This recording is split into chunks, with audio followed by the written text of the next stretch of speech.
So a friend of mine was in Mykonos, and there was this little dispute over something that happened financially on a tab. And he goes to the guy, he goes, "Yeah, we're in Greece. This is how it goes here." He goes, No, my friend. Then he must have said louder. We're not in Greece. We're in Mykonos. I've never been to Mykonos. That's what the guy that ran the place said to him. Really? He goes, "We're not in Greece. We're in Mykonos. Things are different here." Wow. Yeah. Oh, jeez. Yeah. Remind me to don't go to Mykonos. Welcome back to the Greece Chats podcast. I'm Tony Kariotis here with Nikitas Tsoukalis. And this is the start of the new season 6 of Greece Chats podcast. And we are both back from Greece. And we got a lot to talk about. Not only Greece stuff, but just about everything that's on our minds. Everything. It's been about a month. Yeah. Let's jump into it. We're back at it. Let's go. What's up, man? Welcome back. So much. Just like back in the routine. Back at it, USA. Are you back into a routine? How long have you been back? I've been back since the end of August. I don't know, August 20th or so. So I've been back for a little bit. Yeah, I've only been back a few days, and jet lag for me has been at an all-time high. I don't know. It was my shortest trip in a long time, but jet lag was the worst. How long did you go for? It was only a month. You only went for a month? Yeah. It doesn't sound normal, though. A week is a good vacation. Yeah. But I guess it's a little... But it wasn't a vacation. It wasn't a vacation. I had a task. Tony had a big task. I had a task. The biggest task of his life. What Tony went to Greece to do was to get an additional tax deduction. And free healthcare. And free healthcare. Take us through it, Tony. Congratulations, by the way. Thank you. Tony is now a married man. Congratulations to him and Maria. They tied the knot in beautiful Kavala. And tell us everything. Bro, it was fun. It was a really, really cool experience. I hope it's the last time I do it.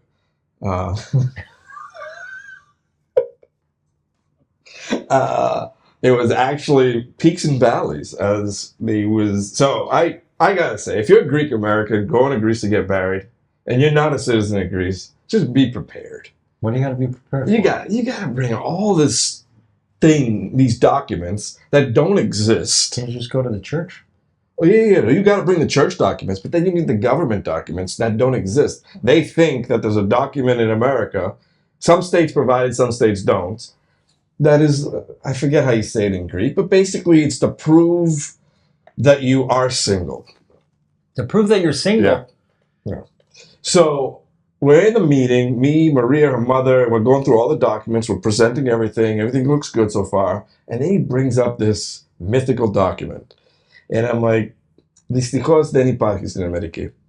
Fortunately, this document doesn't exist. What's the mythical document? Basically, it's a document that proves you're single. What? There's a document like that? No. But in Greece there is. What is it, like a Bumble profile? Like, how do you prove you're single? So I go to him. How do you prove you're single? What do? They check like how many wrinkles you don't have? Yeah. I go to him, δυστυχώς δεν υπάρχει αυτό. And he goes, συγγνώμη, το γάμο δεν το κάνω. And he just folds the papers and he asks us to leave. So this is the priest says? Yeah. The man of God? Yes. With less than a week from the wedding. Come on, dude. They had this 1,000 years ago, this document. Maybe they did have it. I don't know. So what happened? You didn't get married? So I'm on the phones, calling embassies, calling this, calling that. The embassy of Athens says, we'll send you a document that says the U.S. doesn't provide it. I give them that. He goes, I don't want to see anything. Go to the main priest up at the metropolis in Kavala. We go there with like a stack of imaginary documents. We bring him this document that says, the U.S. does not provide this document. So a friend even said, print out your 1040 and it says single on it, your tax returns. Bring them. Very smart. Bring your tax return to Greece. Yeah, bring your tax return. So I brought that. And we go into this office where like the main priest of Kavala's there. Super mafia feel in there, like slick back mafia feeling. Oh, he's got his like coffee, like he's glancing at the paper super Hot slowly. coffee or cold coffee? I don't remember, but he's like super slow motion with everything. He's like, he's keeping you on the edge. And then he's like, Your life hangs in the yeah. balance. We're just nervous. And then he picks up the phone, calls the priest. And we had the wedding planner with us. And he's like, I can't talk to you because you're the wedding planner. And she goes, no, I'm just here as a helper because they just to help. And he goes, after flipping through all the papers, he looks at her and goes, look at him. And she goes, do you think he's been married before? And she goes, how do I know? And she goes, exactly. That's why we need this document. This is madness. Yeah, so then he goes, no. Hangs up the phone, sucking on his teeth like gangster style, puts the papers back. He goes, go see the priest. It's all set. Dude. Yeah.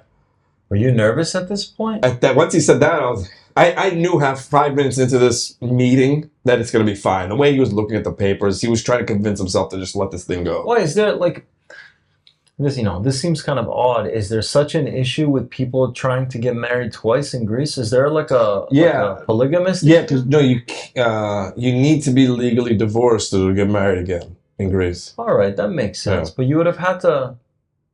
Is there a main registry for married people in the federal government there? In Greece? I guess you're coming from another country. Yeah, that's the problem. They want the U.S. to say it. In the U.S. So he goes, you're all set. Go get an affidavit form filled out. Bring 2 martyrs. Have them sign it in front of the priest. They can't be related. But we bring Maria's brother. They have a different last name. And she's like, what if when he sees me on the wedding Sunday, by then his papers are signed, it's all set. They come in, they sign, everyone signs. This is stressful. I'm getting stressed out just hearing about this. I thought you were going to tell me, no, I was freaking out for 24 hours. Well, at least you don't have to worry about rain on the wedding day. It's like rain. So, yeah, that happened. And then I guess it was smooth sailing until we had a 4-day wedding plan. We had a welcome dinner, a day off for people to explore the town. Then a wedding, then a beach party. Like what's that city like? I don't know much about it. It's like a mini Thessaloniki. It's nice. Okay. It's nice. It's a city. It's got nice beach areas, beach towns. It's got it all. Were both sides of Maria's family from Kavala? Would you guys have a big showing there? Yeah, Maria's mother's side is from there.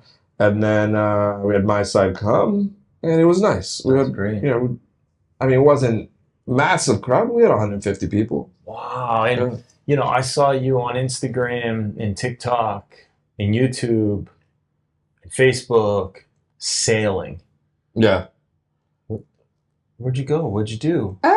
What places did you see? We took that boat around. I think you did what everyone wants to do in Greece, right? But I think most of us go there and we get stuck on land.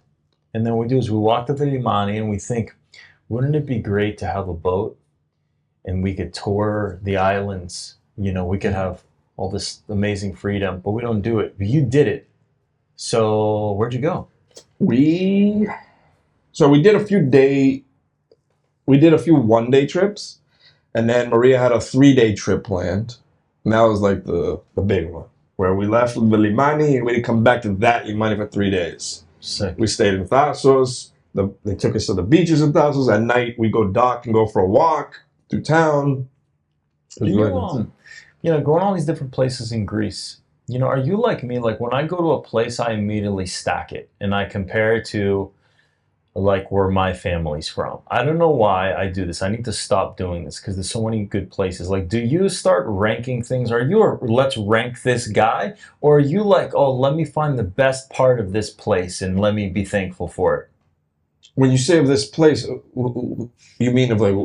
You go to Thassos. Yeah. Are you immediately like, oh, this is beautiful, but the Paros is way better? No. In that moment, that's the best place. That's amazing. Yeah. That's the right attitude. Yeah, you get off, we walk off. You know how cool it is to pull up to an island by just walking off a boat, just coming down the Limani in your loafers? It's incredible. And just pulling up to a cafe right by the port, knowing they know you just walked off a catamaran. Off of a catamaran. Yeah. See, that's incredible. Yeah. I'm all about and then, like, when you're leaving the cafe, you take your to-goes, but it's not the to-goes because you're going home. It's to-goes so we have some food on the boat. It's a different feeling. See, that seems like a no-brainer. If you did the cost of a boat versus the cost of owning a home in Greece, Yeah. and the thing is, if you pick the wrong location in Greece, that's it. You'll never sell it. You have to give it to your great-grandkids. It will be passed down generation to generation. But a boat, you can go everywhere. Yeah. It can be your way around Greece without ever needing a hotel, a bus, a train, or a car. My Lord. Just go pick. Oh, what island you want to pull up to tonight? Go have. Let's go have dinner in Folegandros, or let's leave tonight from Folegandros and go have dinner in Ios. Wow. Yeah, you can do that stuff. It works. Oh, it works. You've heard it here, ladies and gentlemen. Stop building houses and having land issues and disputes, some of you siblings. Just get a boat. Get a boat. Get a boat. How big was the boat? It's a 40-foot catamaran. 4 bedrooms. This whole building is 40 feet. The storefront. Yeah, I'm looking at it. This was as wide as that to the next door. No, that's not 40 feet. It's 40 feet. This room's 40 feet. This room is not 40 feet. This room's 20-something feet. Oh, then yeah, it's that big. Wow. No, I don't think so. I think it's this. So your boat's the size of a Dunkin' Donuts.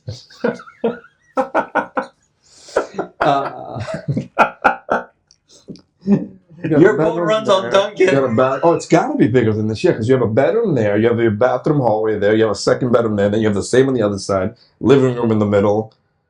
Yeah, it's bigger than this. How do you think Dunkin' Donuts would do in Greece, by the way? Can we side note this? It just came to me. Oh, it would do awful. Awful, right? Yeah, and they don't want chains like that. See Taco Bell the other day? Heard. That's not going to last. We didn't put this in our show notes. No, we didn't. We didn't. You don't think it's going to last? No, because I know the Domino's in Paros failed quickly. Oh, it did. Yeah. Huh? Yeah. But okay, that's just going to make Greece even more expensive. Greece is getting expensive. But before we get into how expensive Greece is getting, I want to take a quick break. When we come back, we're talking about, is Greece out of their mind when it comes to pricing things? What are your thoughts before we go to break? Yes or no? No. They're not out of their mind. No. Okay. I'll agree with him, but we'll be right back. Are you ready to get your Greek dual citizenship? There has never been a better time. Whether you've just started the process or have hit dead ends trying on your own or simply haven't started yet, we're here to help. Greece Media is the most trusted citizenship service for Greeks abroad. We handle everything. From eligibility and documents to dealing with the Greek government, we do it for you. Take the stress out of the process and get it done right. Call 1-833-MY-GREECE or visit greece-media.com/Greek citizenship to book your consultation. All right, we're back, and before the break, we're saying, is Greece out of their mind with the way they're pricing things lately? No, I don't think they're out of their mind. But I think we need to peel the onion back on that, because if I generalize, I'm going to be insulting and not sympathetic to what's going on in Greece. The truth is, prices are rising, and incomes have not risen with prices. So if you're living in Greece right now, generally speaking, life has become more difficult in terms of day-to-day expenses. Yeah. Now, in terms of the tourism, I actually think tourism in Greece has been underpriced for years. I don't understand why a bottle of water in the United States is $3. In Zurich, I think I paid $7 for a bottle of water. I paid $9 one time. $9, and a bottle of water at the Peripteros, 50 cents. I get it for a local, because you're not, I think the average household income in Greece right now is 24,000 euros a year household. I could be wrong on this, so correct me in the comments if I'm wrong. But when you see expenses go up 30, 40, 50% for things like groceries for your typical souvlaki and your Euromerida, like we were talking about earlier, and incomes have only gone up 5 and 10%, there's going to be a squeeze on the middle class. And I think that's a big problem. So do I think tourists should have been paying a lot more? Yes. But I would love to see more of that money go to the small business owners, which Greece has one of the highest rate of entrepreneurships in the world, the small business owners, the employees that are working in these places. Like, there are places all over Greece that are twice as expensive as really high-end places in the United States Yeah. per night. But the employees there, I don't think a lot of them are getting the wage to match that. And you're hearing right now, oh, this island's having a problem where the young people don't want to work. Well, pay them. No. Pay them more. Oh, they're leaving the country. Pay them. So I just think like the free market system, like economics will always work eventually. And I think right now the business owners are stepping up. I have friends that are business owners in Kos, for example. And I have a few of them that are incredibly successful. Their employees are very well paid. They get great benefits, they're well paid, and their businesses thrive because they have the best people on the team. Then you have some old school business owners, you know, a different generation that thinks, oh, the employee is, I don't know, they're slave or something, has to get, you know, minimum wage because that's what the government said is that's the minimum wage. Minimum wage isn't necessarily what the market wants. So I you know, tourism, yes, tourists should pay more. I think Greece is still undervalued. But the locals, they either need higher wages or they need some sort of relief. Like, and that needs to happen ASAP, I think. But that's not happening anywhere. Even in America, incomes aren't keeping up with costs. So how is Greece going to solve that? I don't know if they will. I think eventually things will catch up. I don't know. I'm not an economist. Yeah. I know what I'd like to see happen, but I don't know the solution. I'm not qualified, Tony. I'm not qualified to solve any of this. You heard it here. You heard it there. But what we did talk about before the show that you kind of hinted on, I want to talk about, you talked about tourism should be paying more, fine. What I wanted to talk about is Greece, when we were younger, obviously when it was a drachma, you went to Greece as a Greek American, the conversion was incredible. You throw a couple $100 and that lasts you the summer, right? But now, Greek Americans going there, it's not, obviously it's not the same, but I feel each year it's getting a little worse for a few different reasons. Yes, prices are up there. A Euro Merida, I think I saw it as high as like 14, 13 euros. I'm using me as an example. I don't know if everyone does this, but when I see something in Greece for 3 euros, 5 euros, 10 euros, I instantly, in my head says $3, $5, $10. But one thing that's getting worse each year is the conversion. Yeah. This year, if you traded in $1,000 US, you're getting about $780, 800, or 8 something. So that means that $14 Merida is like 18 US dollars. Okay. Would you pay 18 US dollars for Euro Merida here? I think we do pay. We pay it because we have to, but you probably say, wow, that's a little high for Euro Merida. It's not a super black, it's nothing premium. It's just some slices of Euro and some fries. Listen, I don't want to pay that anywhere. I'd like to get the best price But it's gotten a little in where we just assume everything's cheaper there, but I think it's even worse for the people trading in the dollars at this point. Well, listen. But that gets to your point where tourists should pay more. I think, you know, we're both Bostonians, right? Yeah. We'll go to Cape Cod and stay in what is pretty much a dump for a ridiculous amount of money on a beach where Jaws will basically bite your legs off and eat your children. You know, and it's like -3 degrees below Fahrenheit, right? Below 0 Fahrenheit. And then we'll drop $30 on a fish and chips, but then we have an issue paying it in Greece. I've got no problem as an American, as a Greek American. Oddly enough, χαίρομαι when I see prices up in Greece for me as a tourist, because if I'm willing to spend it here, I'm willing to go to Miami and drop some ridiculous amount of money on some TikTok stupidity sandwich. It's like some $30 chicken wrap. Are you paying $5 for shipping? That's a good point. You're getting mad when the things are shipping $5, no matter what you order. But when you have buzz, you're buying everyone a round of drinks. I'm all for it. Listen, I'm still angry that water is only 50 cents over there. I see my uncle, he has a supermarket. I wish he could charge $3. He sells water all day long. 50 cents. 50 cents. Why? Some guys coming from Germany. Some know how to play around the loophole. How do you If you get this bottle, so there's the regular size bottle, there's the big ones that are usually €1. But if you get one that is slightly bigger than the standard, you're allowed to charge a little bit more. It's the particular size that's restricted to €50. Oh, 50 I didn't know cents. that. Okay, so it's like this size, like the. That's the 50-cent one. But then if you get the one, you know how like Palm Springs make one that's a little bit bigger? If you get that one, you can charge a little bit more. Charge the tourists more. Charge the Greek Americans more too, because we're paying it here. We should pay it in Greece and support our country, the origin of our ethnicity. What about tipping in Greece? Tip! Tip, you cheap bastards! Tip! Come on, some waiter's making €1,000 a month, and you're about dropping an extra $10. Here, you go to TGI Fridays and drop a $30 tip. You don't want to drop $10 for a patrioti in Greece, where that $10 is actually going to make a difference in his life, the €10, okay?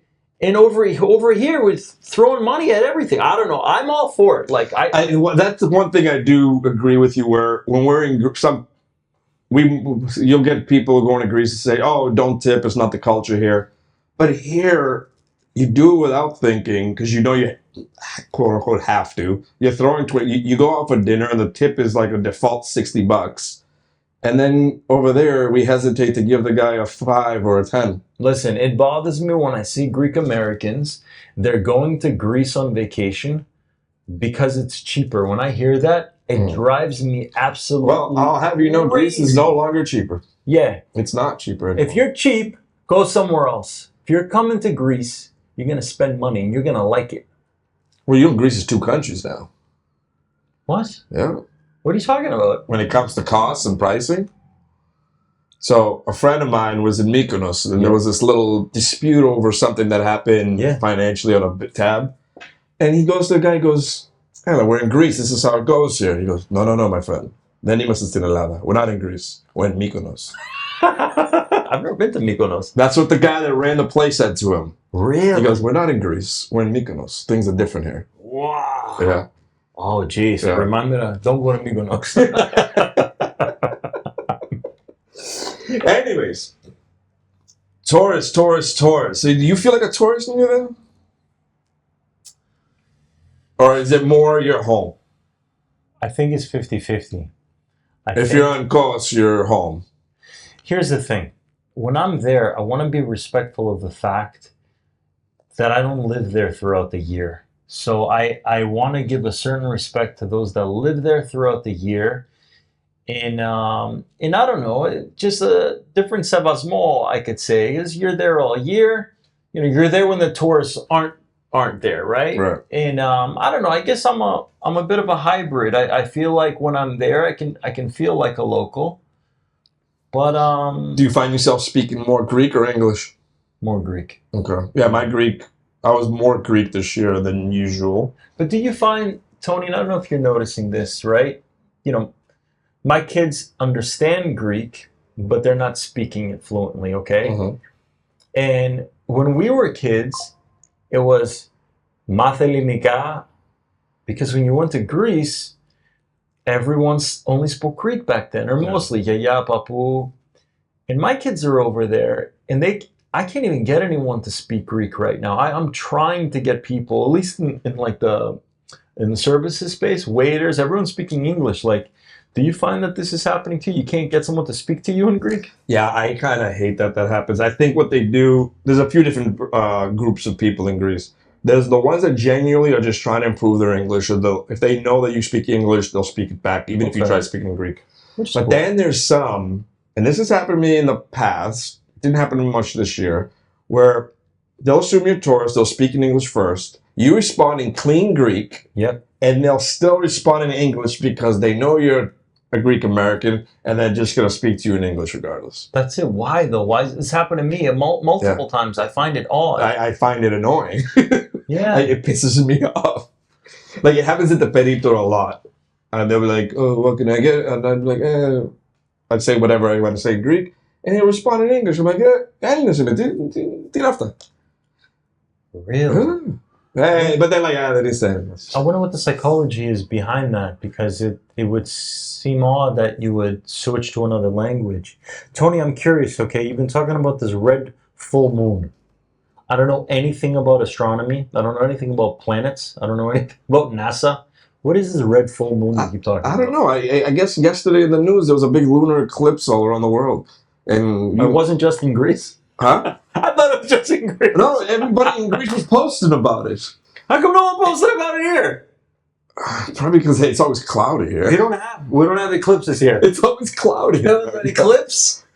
I was only in Right, it was Greece. like a big red, shiny, bloody moon. Every August it's happening. Was it in Italy and Turkey? Yeah. They had it too, eh?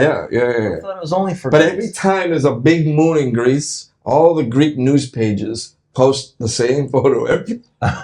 Some don't even take the newer version. They'll post a one from 1997, and they'll be like, full moon over the Acropolis. What about this earthquake in Evia? That was today, and you might be, by the time you actually listen to this, this was obviously recorded a few days earlier. Today's is September 8th. I guess a 5.3 magnitude hits near Evia. That's a big, right? 5.3. Is everyone okay? I didn't hear anything bad. Wow. I saw it 30 minutes ago, so we don't know much. God willing, everyone's okay. We're gonna pray for you, Yati. I mean, that's scary. Yeah, and of You course. know, Jesus. But, I mean, it seems like Greece is a hot spot for this stuff every year. Tony, your specialty. Yes. Your specialty. Well, by the time you listen to this again, this could be old news, but as of today, the Ethniki Basket, the Greek national basketball team, is in the final 8 at EuroBasket, led by Giannis Antetokounmpo. He's still there, huh? And they're playing tomorrow with a chance to go to the Final 4. They're playing against Lithuania. So when you listen to this, they either have been eliminated or they beat them. There's no way Got they're to the gonna next be eliminated, dude. Got to the next round, lost there or won there, or maybe they're champions. They might be champions by Sunday. Put that negative energy out there. They could be eliminated. Lithuania. Come on, Greece is gonna. The problem with this Greek team, they can beat any of these Euro teams, and they can lose to literally any of these Euro teams. You notice I don't have a word, but it still made sense. You didn't have a what? They're gonna. Oh yeah, that's how we talk. That's gonna. Wow, that didn't come out. Tony. But yes, so they are in the final 8. They have some competition ahead of them. Germany's good, but 2 big teams lost, Serbia and France. So hopefully they become champions on Sunday. But there's other big news that's a little more serious in Greece. It's catching worldwide attention, which is odd.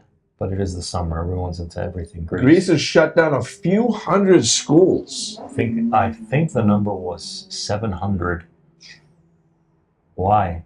What is happening? Well, apparently from headlines, I didn't read much into it, but I see headlines, the birth rate is down to 1.3. And Elon Musk reshared this news, so I guess maybe that helped make it very, very popular. Yeah. But yeah, school closures is basically telling us that the kid population in Greece is really down. Women are giving birth to 1.3 children per woman. I mean, listen, this is back in the day. It was like 3, 5, 7, 8 kids. Like all my grandparents, they were like one of 8. So here's the question, right? And one would say in 2025, maybe the reason this is happening is because people are more, I don't know, the middle class is squeezed, right? I mean, they got to pay 14 euros for a gyro merida. Well, what is actually creating this, and can the country engineer itself out of it? I don't think it's a country problem. It's not a country problem. This is a worldwide problem. Italy's, by the way, is slightly lower at 1.2. Cyprus is right there at 1.3. It's worldwide. And I know a few news outlets, when they reshared it, said this is not a Greece issue. This is a world issue. I think there's a lot of factors. I mean, look, nobody gets into relationships. Everyone's got a million options on their phone. They want to stay single. It's wild. They don't want to have kids, and kids are expensive. I think I read to have a kid's $400,000. Okay. I don't know up until what age, but I think it was at least to raise them was like $400,000. Our grandparents and great grandparents were literally born during World War I and World War II. Who specifically in Greece, Greece had one of the highest percentage of deaths per capita, devastation from starvation in that exact period. Yet births exploded. Yeah. And right now we're at a point where at least GDP-wise, we're much better. On the surface, everything, you look financially better. But you could say, okay, there's a squeeze on the middle class compared to your expenses. But like, what about those people that didn't have food and they were cranking out kids? I think that was the case with all of them. Because, I mean, how many stories do you hear about the Greek dad that came to America telling his kid, when I was a kid, I had one pair of shoes, I had one shirt, and I climbed up the mountain to go to school every day in the snow. Do you think it's not a theological? And I think now, not to cut you off, I think now people decide, I don't want to raise a poor child. So they just don't have a kid. Where back then, it's not about will we be poor or rich, I want to have kids. You want to have kids. But now it's like, if I have kids, I'm going to be in debt my whole life. I can't give them an opportunity.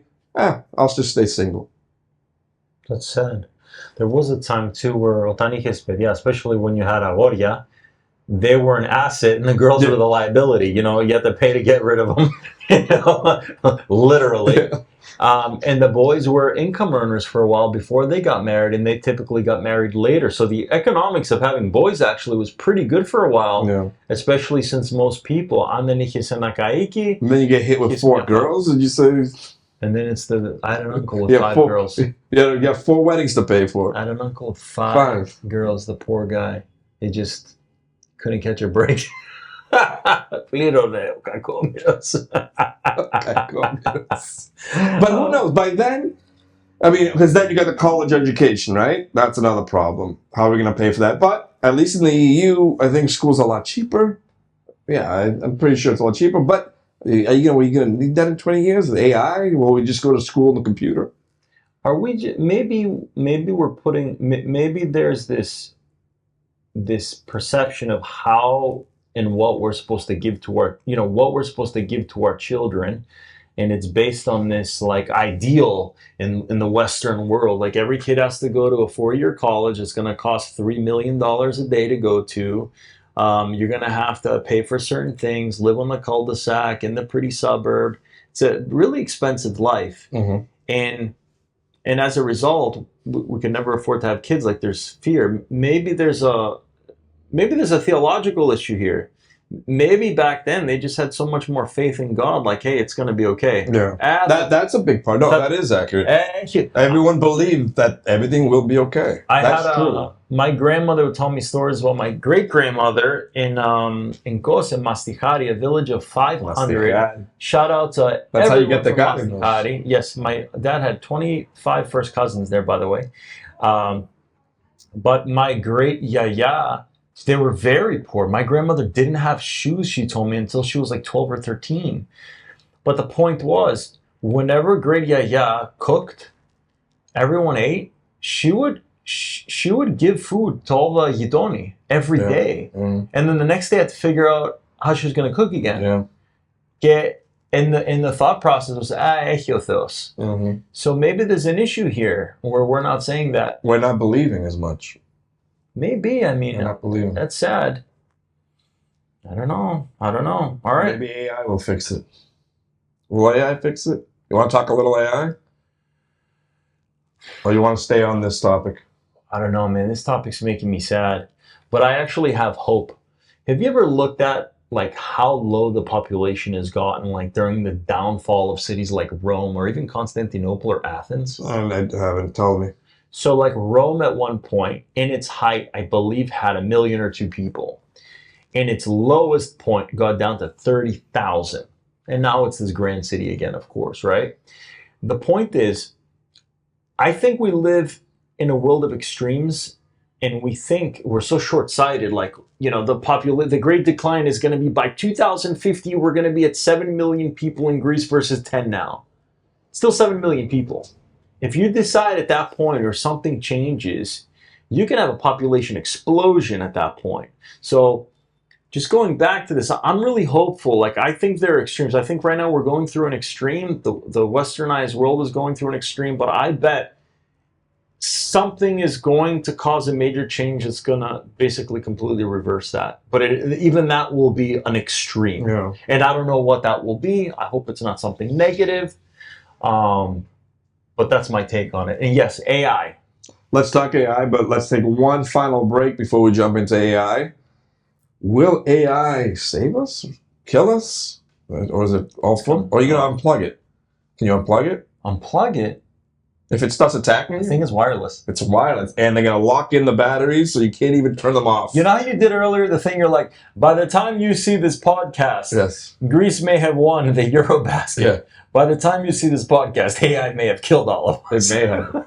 We'll be right back. Are you inheriting property in Greece? It can feel overwhelming, confusing legalities, taxes, deadlines, and even family disputes.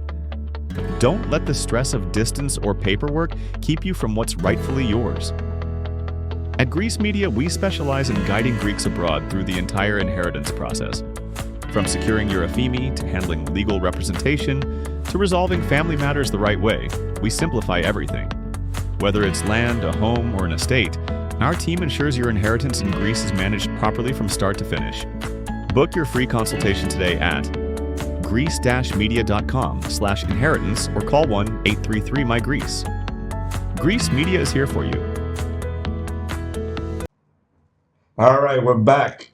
And we're talking AI now. And before we went to break, we're talking about, is AI here to save us or hurt us or somewhere in the middle? I'm all AI. Don't get me wrong. I love it. I love AI as a tool. As a tool. As a tool, as leverage, as amplification. I don't think AI is going to be this great replacement for all of us. I think as long as we're using it, it's going to be this massive enhancer. Just this incredible lever. I mean, like, you know, if you think about the days where, you know, you look at a roofer, right? They used to get up there with a hammer and nails, one at a time. And now you see the nail gun. Yeah. One roofer is just as productive as 5 roofers 50 years ago, right? Now the question is this just a nail gun? Or is this a whole construction crew that we have access to? Like, what? How much leverage do we have? And is the leverage so great that very quickly causes the demise of our workforce? I don't feel it will. I actually think it's going to make us far more productive. What I have a problem with is when people start using AI and replace it with like having conversations with human beings. I think that's happening, and I think it's coming. I've spoken to a handful of my clients that have told me on their drive to work, they're having conversations with Grok. They're having conversations with ChatGPT. Mm-hmm. And I'm like, is this why you don't call me anymore on your drive to work? We used to talk. But they're not calling me. They're talking to AI. They're talking to Grok. I typed AI. I don't like talking to AI. You know Tesla has Grok in it? Yeah. So you have AI. You have a friend. Yeah. If you're bored, you're just like, you could talk to your car. Do you talk to it in unhinged format? Have you tried unhinged? Oh, it was really nasty. Yeah. Like it was like white trash on Hinge. It was kind of not for me, man. No, but I think AI is going to be a tool. I'm not like when everyone says, "Oh, it's going to hurt us." What is it going to hurt? There's not going to be a Terminator walking down the street built on AI. Maybe not now. Maybe in 20 years. But right now, look at it as a tool. It's leveling the playing field. If you're not as good at something in your category, your niche, this will make you as good as the best, most talented person in that field. Yeah. But now, you know, it's just like any formula, though, right? You had someone who was talented at a level of 2 and someone who was talented at a level of 10 out of the box, right? Yeah. And all of a sudden they have the same amount of leverage. At the end of the day, the end result is still going to be different. It's just our leverage is far greater. But there still isn't a replacement. Like, you can't change the math. Like, someone who's using the tools still needs to have a certain aptitude to use it really well and leverage it really well. So I think we're good. I think right now, I've been using it for some practical things that are just out of this world. And I was telling you earlier, like with some of these personality tests and analysis and cross-referencing. Right. Like, give us an example. I will give you an example. Okay. So as an employer, you know, having to hire.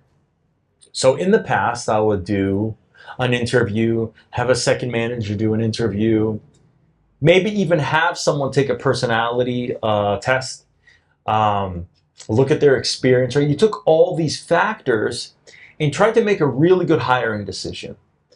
And a lot of times you strike out. You go with your gut, right? And you strike out, and you place someone in the role that you should not have placed them in. I don't believe that anyone's a bad employee.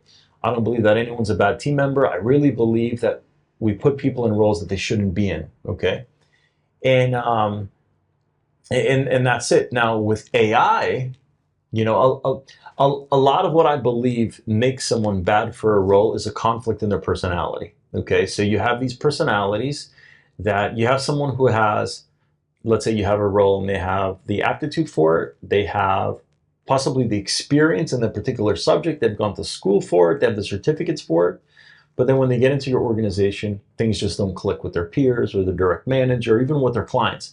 And you're like, what the heck? Why isn't it clicking? So what I did recently, which I wish I was able to do 15 years ago, was do some interviews, get some personality profiles in, okay, which you can find online. There's like the Colby test, for example.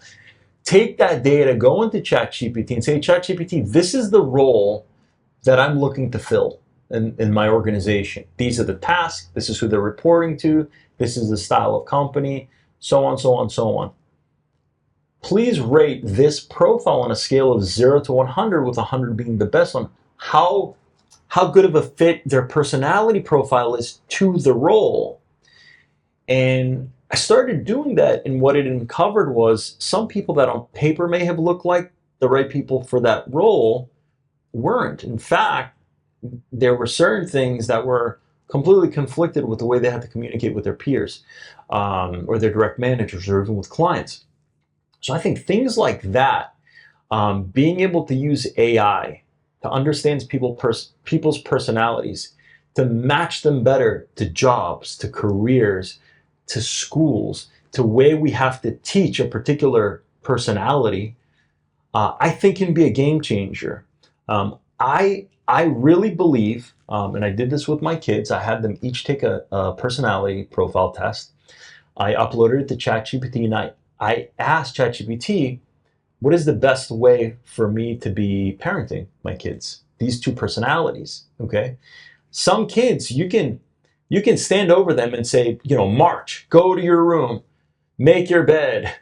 You just bark orders at them and they're soldiers. And other kids, like mine, my Greek kids, have the cooperativeness scores below the 10th percentile, shocker. Less than 10 out of 100, that you can't just do that. Like there's a certain way you have to parent these personalities. And then I think there's a certain way you have to teach these personalities in school. And then I actually think that those personalities need to be a better match for the careers that they're going for. Because ultimately, if you feel like your personality works with the career choice you're making, I think you stand a higher chance of being successful in that career. It's more natural. Yeah. So I think these personality tests and cross-referencing them with AI and scoring people, I think can be revolutionary in our educational system. I think it can absolutely change business and industry if we use it right, if HR managers get on it like yesterday. And I think it can absolutely change how we're parenting our kids, and even the careers we're helping steer them into. Some kid wakes up in the morning and says, I want to be like my dad. But he has a completely different personality. He has a completely different makeup than his dad. So he pursues the career his dad wanted him to go into, and it doesn't fit him. And he realizes it 20 years later when he's miserable at work. Right. So I think we have an opportunity there. That's my take on it. How are you using AI right now? Are any applications in that way? I use it for different things. I use it as a consultant. I use it as a copywriter. Okay. I use it as, I want to say, an enhancer, as a tool. Like, I don't It's not doing everything, but it's making what I do easier. But I'll tell you one thing I hate about ChatGPT. What's that? And can you tell when someone writes in ChatGPT to you if they write an email or text message, or can you tell? I mean, I feel like I can tell because But the tone, the words it uses. Yeah, someone's sending you something very formal, and They don't talk like that. Yeah, you typically communicate with them like, yo, bro, and all of a sudden they're like, hello, sir. Yeah. You're like, is that you? So the one thing I cannot stand, because most people do not use this key on their keyboard, it takes a combination. And ChatGPT, when you ask it to write something for you, uses this at least 2 to 3 times per output. You ever see the M dash, the long dash? Yeah. I can't stand this. Why is it doing it? Because it is the proper way to write. Okay. But nobody does that. Yeah. Some people I ran into say, oh no, I actually write like that. Okay, but you're in the minority. Interesting. The not the dash, but the long one. So to do it, you have to go Shift, Command, let me see. Shift, Command, Dash. No, you have to go Option, Shift. Yeah. Shift, Option, Dash will give you a long dash. We should call it the M dash.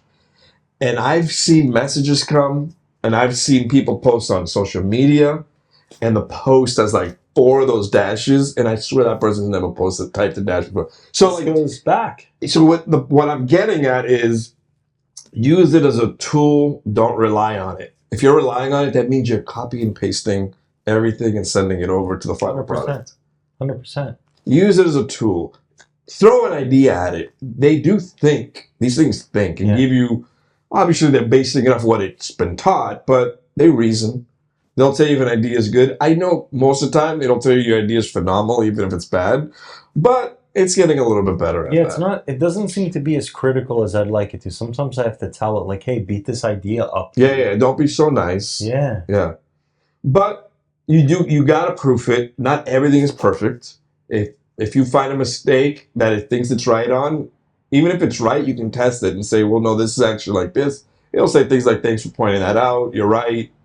So don't rely on it. Do you think we're going to get to the point where we're allowing these systems to do so much thinking for us that the actual, call it the brain muscle for a second. Yeah. Let's say that muscle needed to get worked, that our brains just start to slow down. Do you think introducing AI... I think this actually improves that. You think we're getting... Because I think when I'm having a conversation with ChatGPT and I'm hashing out ideas, business ideas, life ideas, I'm learning. And I'm thinking in that moment critically. And then I'm like talking to it as if I have this free employee that I have next to me for life, $20 a month. So not free, but it's pretty damn cheap. That's below minimum wage. How come someone hasn't used this to hack, I don't know, the lottery? I don't know. By the time you see this on Sunday, there is a chance that he may have won the lottery. He will not tell you, but there will be signs. There will be signs. There will be signs. He'll have a catamaran. Oh yeah, my catamaran's gonna be pretty big. Definitely the size of a Dunkin' Donuts for sure. Mine's gonna be the size of Cafe Nero. Anyway, what else you got? Tony, there's so much going on in the world today. You ever wonder, you ever wonder just what things are going to be like when we get to the point where we're grandparents? What the world, since we were kids, since our grandparents were looking after us, has changed so dramatically in what seems like a very short period of time. And if everything is changing quicker now, like what are things going to look like in 20 years, 30 years? It's just mind-boggling. I'm afraid of it. I have no idea what life is going to be like in 30 years. Maybe it doesn't matter. We just enjoy ourselves. Yeah, enjoy the ride there. Yeah. Hope to make it there. Yeah, I agree. It will be different. But you lived in the 90s, didn't you? That was 30 years ago. I feel like it was yesterday. I know, but hey, we made it to the 20 to house music. 30 years ago. House music is making a comeback right now. Music. Shout out to house music, by the way. My son listens to house music. Does he follow culture of house? Should. A friend of mine. Probably. He built a huge, a friend of mine was at my wedding, built a huge following on Instagram, Culture of House. Really? Yeah. Culture of House? Yeah. Check him out. Yeah, he's got like 600, 700,000 followers. Wow. Posts the best videos of house parties. Really? Yeah, like concerts with house music. Yeah, he's thrown a few events. I went to one in Athens. Great turnout, rooftop party. Yeah. Wow. Okay. Now Got a we're few talking. big time DJs there. Now we're talking. Yeah. All right. Well, shout out to Culture of House. Yeah. I'm gonna check them out. Yeah, shout out to the franchise. Let's go.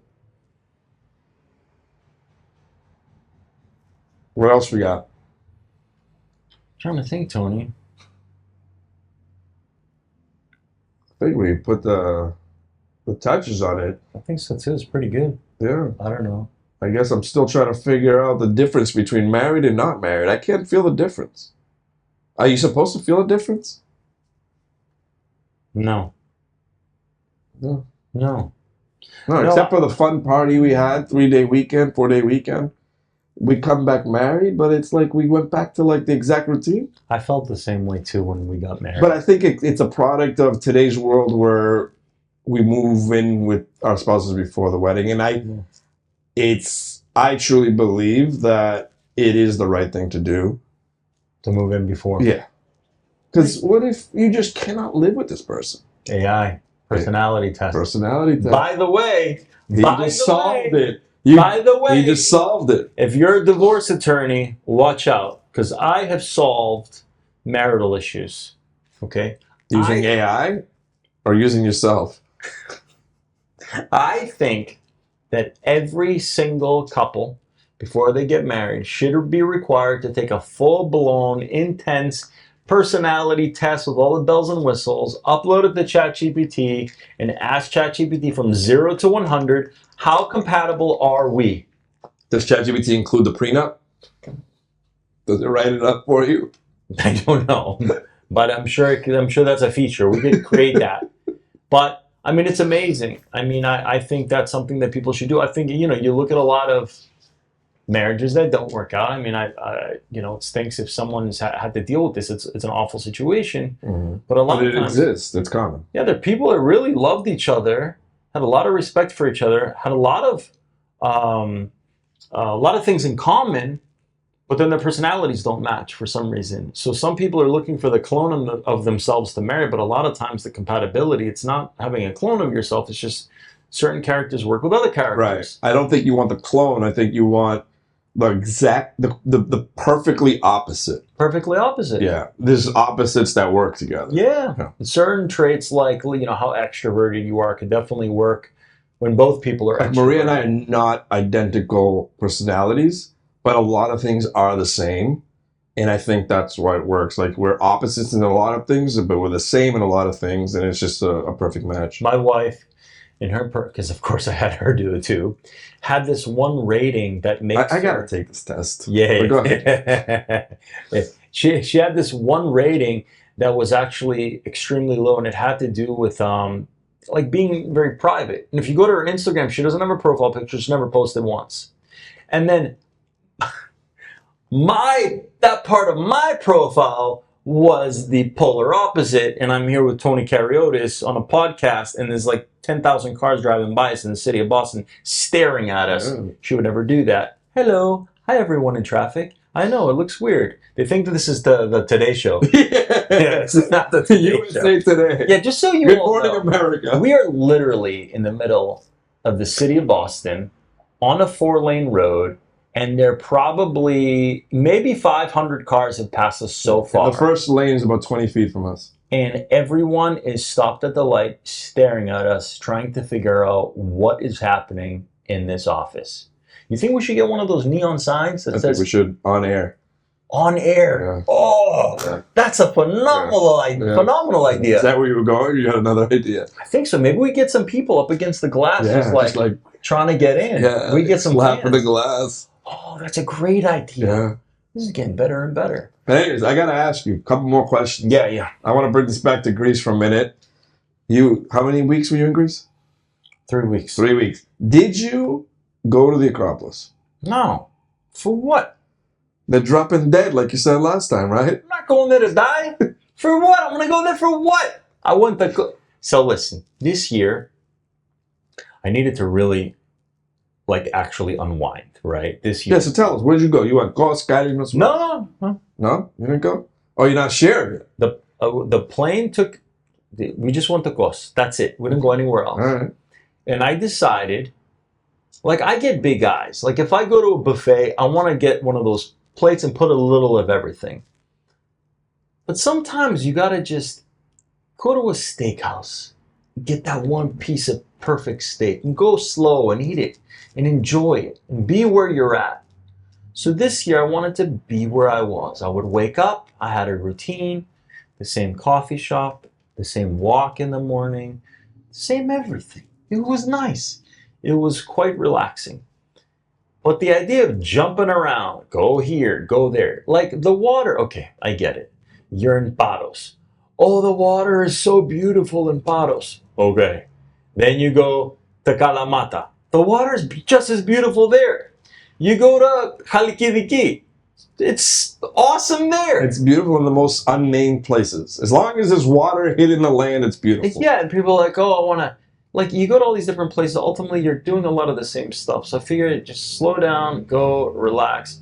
I took one day trip to Kariotis, which was one of my most favorite days. It was really chill. I didn't do much. I just went and found my papu's house. I took he had the electric bill still on the door. He hasn't lived there in 50 years. I love when they just leave it bowl right on the door. They're still sending him the electric bill, so that was kind of fun.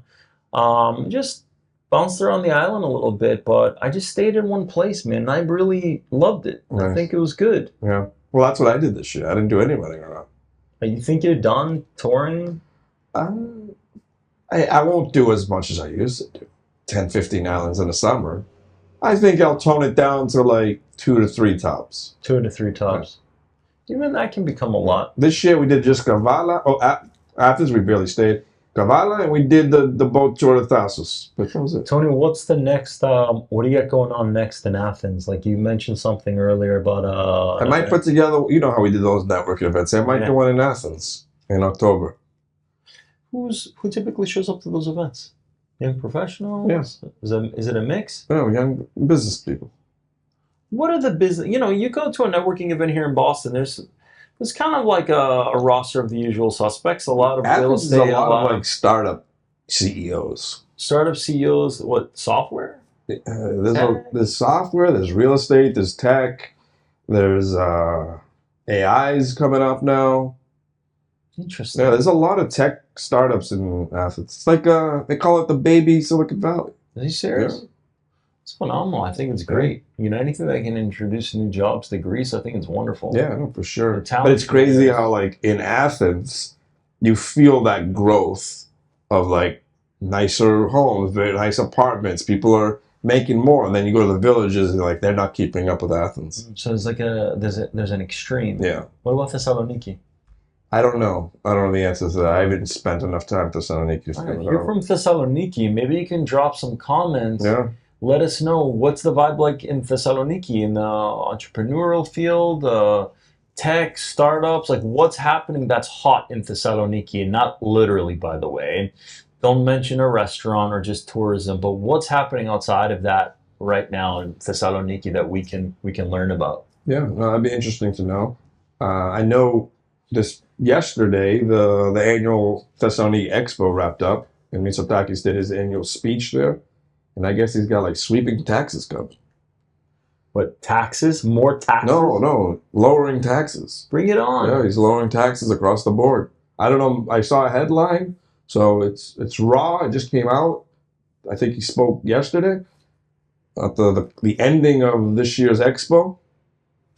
Did you go to Samos? No, but I will. So you have not been to Samos? I have not been to Samos. He has not been to Samos. Have you been? You have not been to Samos. It seems like Greece has an opportunity right now. You know, it's a small country. It has an excuse with the declining birth rate. It has an excuse with the increasing costs for locals compared to income, like the stagnation in wages, and the increasing the minimum wage doesn't do anything. That wage is a joke anyway. But it seemed that if Greece can do something really aggressive, not just to bring in foreign investors, because the foreign investors come into Greece, they buy a bunch of Airbnbs, they put a bunch of money in the bank, they invest it, they get those rents, and those rents leave the country. Okay, yeah. So that doesn't do much for the local population. But if he can do something like some sort of tax reform that's aggressive, something along the lines of like what you see in certain islands in the Caribbean, certain places like Cyprus or Switzerland, and he can bring in industry, that becomes the game changer then. And I think that would be absolutely amazing. You know, even if we look at like the Greek diaspora between here and Australia and even the UK and Canada, there's so many self-employed people. The idea that you could possibly pull someone from here to set up their HQ there, that's amazing. I mean, you know, it's something to think about. It is. Anyways, you got anything else you want to share, or we're wrapping this one up? I think we're wrapping this one up, Tony. All right. This has been Greece Chats Podcast. Season 6 is off to a great start. We got Nikitas here consistently now on the show. It's my new thing. Give him your plug. How can we find you? You can find me on Instagram, at Nikitas. At Nick Tsoukalis. You know what? I changed my Instagram handle recently. It's no longer Nikitas.com. It's a little odd that I don't know my Instagram handle right now. It's actually at Nick, N-I-K, Tsoukalis. At Nick Tsoukalis. And tell us a little bit about Real Top. Yeah, I own a marketing agency. So if anyone wants to check us out, if you have a business and you need some marketing help, check us out at realtop.com, REALTOP.com, or at Realtop Digital on Instagram. Connect and say what's up. Digital marketing? Digital marketing. You know how they say that in Greek, right? No. Digital marketing. Jesus Christ.